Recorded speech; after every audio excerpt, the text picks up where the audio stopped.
Joko Samodra.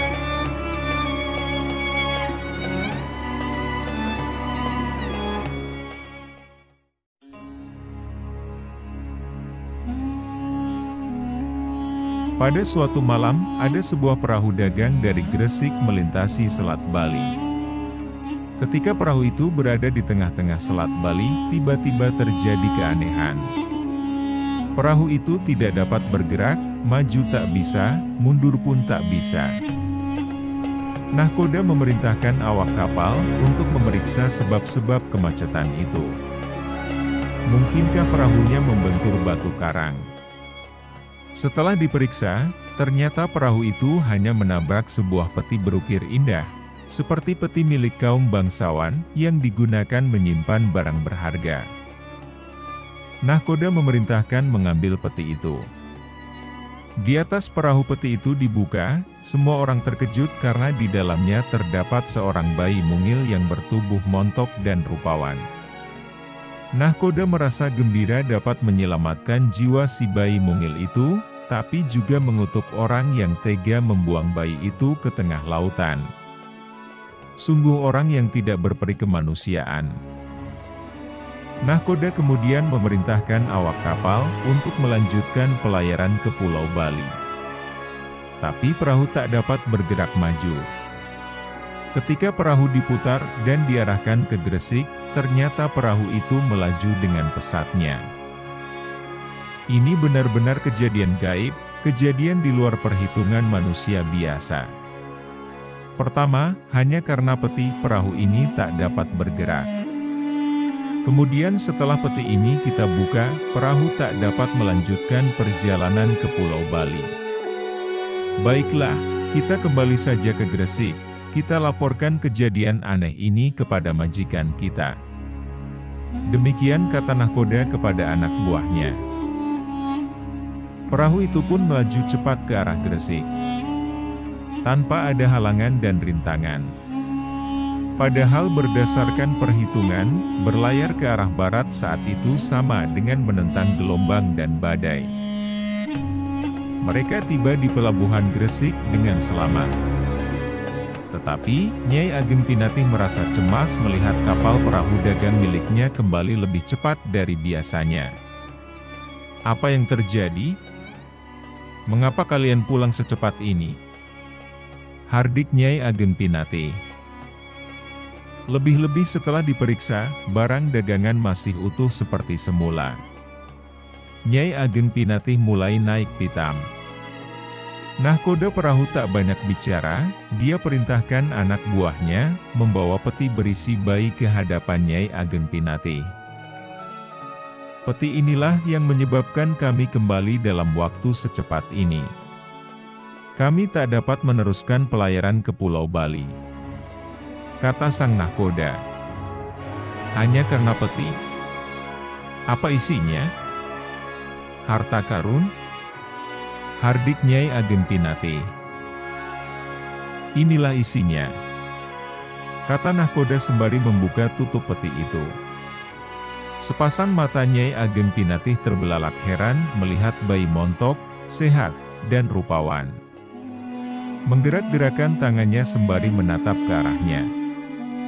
Bayi siapa ini?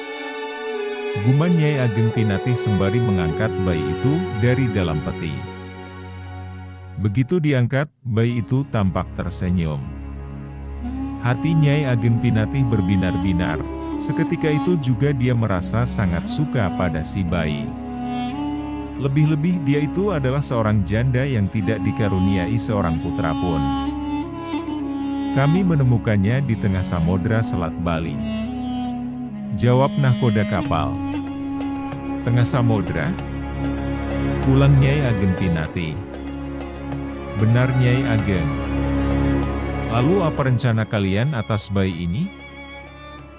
Banyak di antara kami yang menyukai bayi itu dan mengambilnya sebagai anak.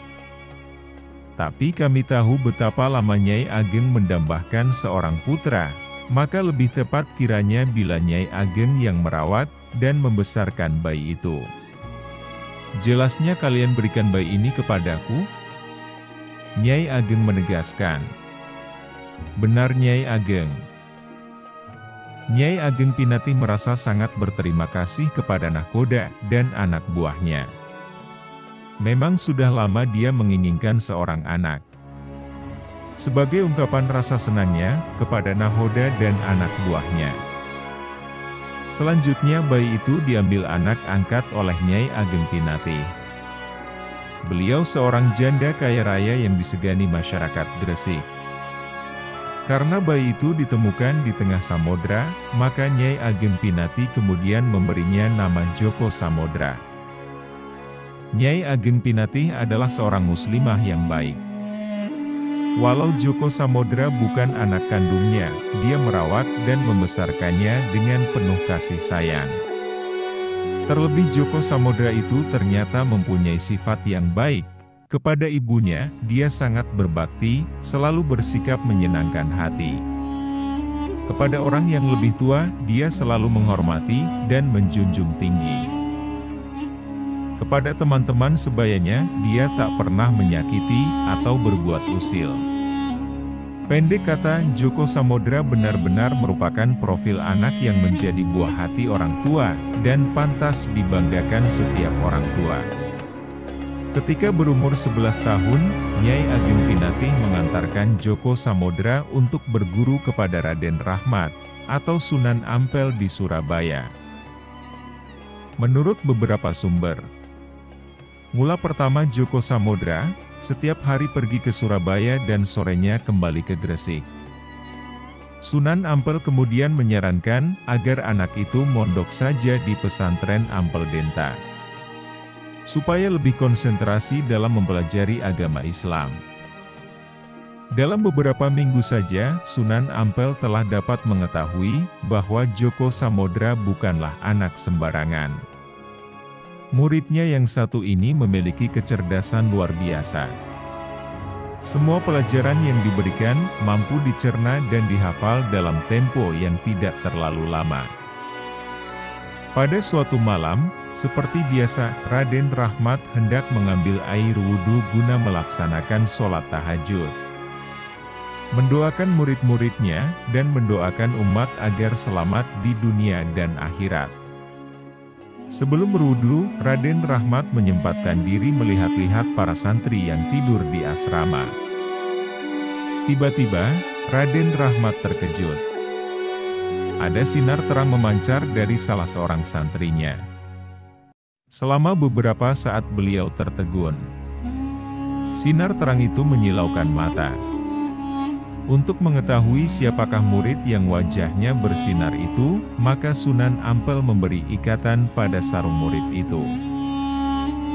Esok harinya, sesudah sholat subuh, Sunan Ampel memanggil murid-muridnya itu. "Siapakah di antara kalian yang waktu bangun tidur, kain sarungnya ada ikatan?" tanya Sunan Ampel. "Saya Kanjeng Sunan." Acung Djoko Samodra. Melihat yang mengacungkan tangan Djoko Samodra, Sunan Ampel makin yakin bahwa anak itu pastilah bukan anak sembarangan. Kebetulan pada saat itu, Nyai Ageng Pinatih datang untuk menengok Djoko Samodra. Kesempatan ini digunakan Sunan Ampel untuk bertanya lebih jauh tentang asal-usul Djoko Samodra. Nyai Ageng Pinatih menjawab sejujur-jujurnya bahwa Djoko Samodra ditemukan di tengah Selat Bali ketika masih bayi. Peti yang digunakan untuk membuang bayi itu hingga sekarang masih tersimpan rapi di rumah Nyai Ageng Pinatih. Sunan Ampel kemudian menyempatkan diri datang ke Gresik untuk melihat peti yang masih tersimpan rapi itu. Berdasarkan pengamatan Sunan Ampel, peti itu memang berasal dari kalangan Istana Belambangan. Hal itu diketahui dari ciri-ciri ukiran dan tanda khusus pada peti itu. Yakinlah Sunan Ampel bahwa Djoko Samodra adalah putra Syekh Maulana Ishak yang dibuang ke tengah samodra. Teringat pada pesan Syekh Maulana Ishak sebelum berangkat ke negeri Pasai. Maka Sunan Ampel kemudian mengusulkan pada Nyai Ageng Pinatih agar nama anak itu diganti dengan nama Raden Paku. Nyai Ageng Pinatih menurut saja, apa kata Sunan Ampel, dia percaya penuh kepada wali besar, yang sangat dihormati masyarakat. Bahkan juga masih terhitung seorang pangeran Majapahit itu. Terima kasih sudah menonton video ini, semoga sahabat semua senantiasa diberi kesehatan, dan dimudahkan rezekinya. Amin.